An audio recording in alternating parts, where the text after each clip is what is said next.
വന്യമൃഗങ്ങൾ നാട്ടിലിറങ്ങി മനുഷ്യരുടെ സ്വത്തിനും ജീവനും ഭീഷണിയാകുന്നത് തടയാനായി വയനാട് കാട്ടിക്കുളം പാൽവെളിച്ചത്ത് ആരംഭിച്ച ക്രാഷ് ഗാർഡ് ഫെൻസിംഗ് നിർമ്മാണം പാതി വഴിയിൽ നിലച്ചിട്ട് നാളുകളേറെയായി.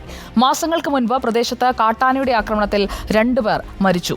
അന്ന് എത്രയും വേഗം പണി പൂർത്തിയാക്കുമെന്ന് അധികൃതർ പറഞ്ഞെങ്കിലും പ്രവൃത്തി പൂർത്തിയാക്കാതെ അനന്തമായി അതങ്ങ് നീളുകയാണ്. വയനാട് മാനന്തവാടി നഗരസഭയിൽപ്പെട്ട പാൽവെളിച്ചം എന്ന പ്രദേശമാണിത്. ഇവിടെ വന്യജീവി ശല്യം വളരെ രൂക്ഷമായിട്ടുള്ള ഒരു മേഖലയാണ്. സ്ഥിരമായി ഈ വന്യജീവികൾ ജനവാസ മേഖലയിൽ ഇറങ്ങുന്നു. തുടർന്നാണ് ഈ മേഖലയിൽ വന്യജീവികൾ ജനവാസ മേഖലയിലേക്ക് ഇറങ്ങുന്നത് തടയാനായി ക്രാഷ് ഗാർഡ് ഫെൻസിംഗ് സ്ഥാപിച്ചത്. എന്നാൽ വർഷങ്ങളായി ഈ 2.25 കിലോമീറ്റർ ദൂരമുള്ള ക്രാഷ് ഗാർഡ് ഫെൻസിംഗിന്റെ പണി പൂർത്തിയായില്ല. മാത്രമല്ല രാത്രികാലങ്ങളിലും പകൽ സമയങ്ങളിൽ വരെ ഇവിടെ വന്യജീവികൾ ഇറങ്ങുന്ന ഒരു സാഹചര്യമാണ് ഇപ്പോൾ നിലവിലുള്ളത്. ഈ പ്രദേശവാസികൾ വലിയ ഒരു അമർഷത്തിലും പ്രതിഷേധത്തിലും തന്നെയാണ്. ചേട്ടാ, എന്താണ് ഇങ്ങനെ ഒരു ഫെൻസിംഗ് വരാൻ ഒരു കാരണം? എന്തായിരുന്നു? വന്യമൃഗശല്യം രൂക്ഷമായിട്ടുള്ള അങ്ങനെ എന്തെങ്കിലും അനുഭവം നിങ്ങൾക്കുണ്ടോ? വന്യമൃഗശല്യം രൂക്ഷമായതുകൊണ്ടാണ് ഈ പ്രദേശത്ത് ഇന്ന് കൃഷി അതുമായിട്ട് അനുബന്ധമായി എല്ലാ ഘടകങ്ങളും ഉപേക്ഷിച്ച് ജനങ്ങൾ മറ്റ് മേഖലകളിലേക്ക് മാറിക്കൊണ്ടിരിക്കുകയാണ്. എത്ര കാലമായി ഈ ഫെൻസിംഗിന്റെ പണി ആരംഭിച്ചിട്ട്? അതുപോലെ തന്നെ വന്യമൃഗശല്യം അങ്ങനെ ഒരു ഓർമ്മയിൽ നിൽക്കുന്ന എന്താണ് നിങ്ങൾക്കുള്ളത്?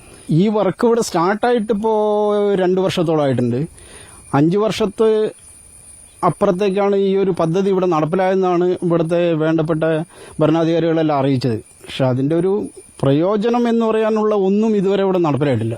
നിലവിൽ ഇവിടെ ഹാങ്ങിങ് ഫെൻസിംഗ് ഉണ്ട്. അതായത് ഈ വന്യമൃഗങ്ങൾ കാട്ടിൽ നിന്ന് ജനവാസ മേഖലകളിലേക്ക് കയറുന്നത് തടയാനായുള്ള ഹാങ്ങിങ് ഫെൻസിംഗ് ഉണ്ട്. അത് പ്രവർത്തിച്ചുകൊണ്ടിരിക്കുന്നതിനിടയിലാണ് ഇത്തരത്തിലൊരു ക്രാഷ് ഗാർഡ് ഫെൻസിംഗ് വന്നത്. അതിൽ തന്നെ പലതരത്തിലുള്ള അശാസ്ത്രീയമായിട്ടുള്ള നിർമ്മാണ പ്രവർത്തനങ്ങൾ നടക്കുന്നു എന്നും പ്രദേശവാസികൾ പറയുന്നുണ്ട്. മുൻപ് ഹാങ്ങിങ് ഫെൻസിംഗിന്റെ അവസ്ഥ എന്തായിരുന്നു? ഹാങ്ങിങ് ഫെൻസിംഗിന് മുമ്പായിട്ട് തന്നെ ഫെൻസിങ് ലൈനിലിട്ടിട്ട് ഫെൻസിങ് ചെയ്തു.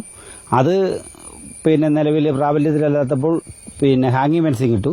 ഹാങ്ങിങ് ഫെൻസിങ് ഒരുവിധം എന്നാലും ഒരു 50% പ്രശ്നമില്ലാതെ നിന്നപ്പോഴാണ് ഈ ഫെൻസിങ് വന്നത്.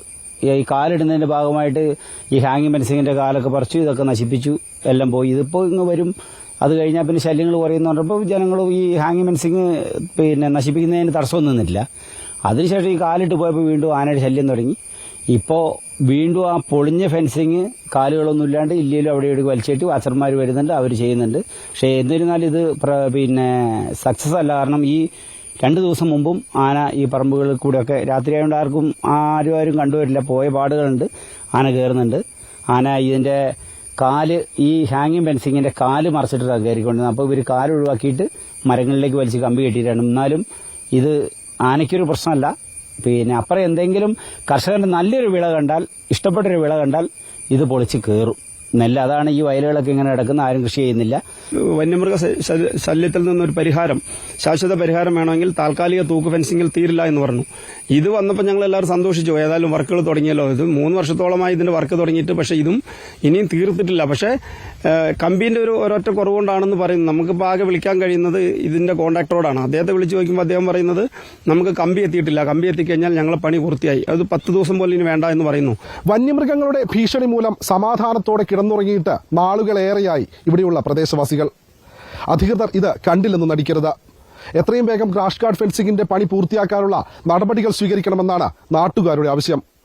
വീഡിയോ ജേർണലിസ്റ്റ് മഹേഷ് ബാലുശ്ശേരിക്കൊപ്പം reporter Deepak Mohan in reporter, Wayanad.